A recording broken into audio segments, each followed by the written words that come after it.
There are 7 sacraments. So there's only one sacrament that is right now under what I call unrelenting scrutiny. That's matrimony.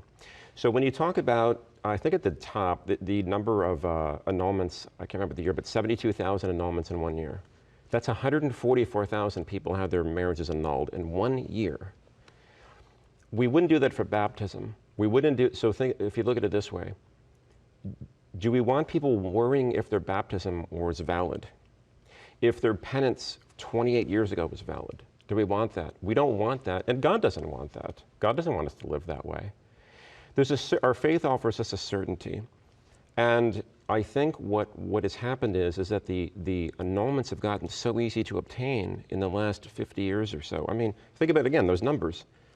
When I started researching this and looking at those numbers, you hear about annulments, but until you really go back and, well, how did we get here? But 350 to 70,000, something changed. And I think that we have stopped looking at it as a sacrament. We have stopped looking at it as indissoluble. We've missed the primary purpose, and so we have followed along. But the key thing is that we wouldn't treat a sacrament that way.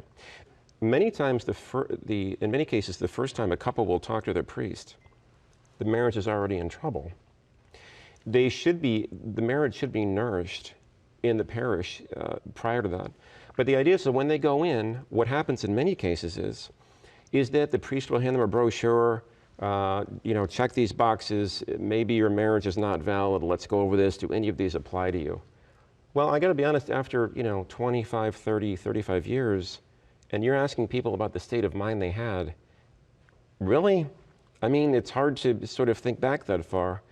But there is so much, in canon law, it clearly states that a marriage is presumed valid unless and until proven otherwise. You have to proceed that way. Right. And yet with this, it seems like we're proceeding the opposite way. We're trying to find grounds, well, okay, we'll try to find a way where it could be valid. It's sort of having a verdict in search of evidence. Yeah. As opposed to the other way around. So I want you to tell us, why was it that annulments were so very, very rare before the Second Vatican Council and began to proliferate tremendously afterwards?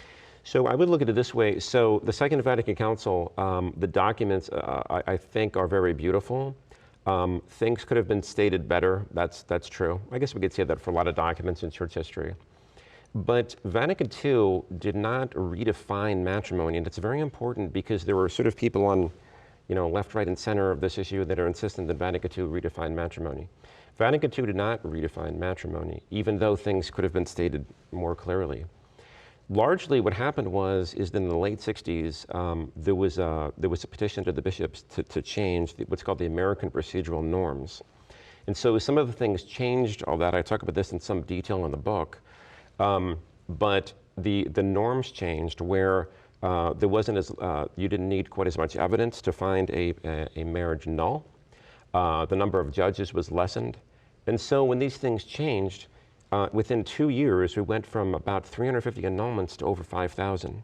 So clearly, it wasn't with a document in the early 60s of Vatican II.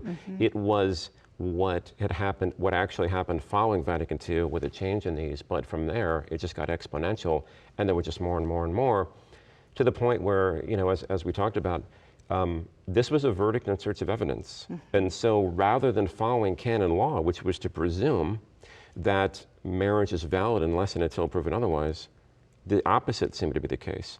And in fact, in all the dioceses in the country that I'm aware of, and I think this is all of them, couples must get a civil divorce prior to even going through to the marriage tribunal. You have to be divorced before you even go.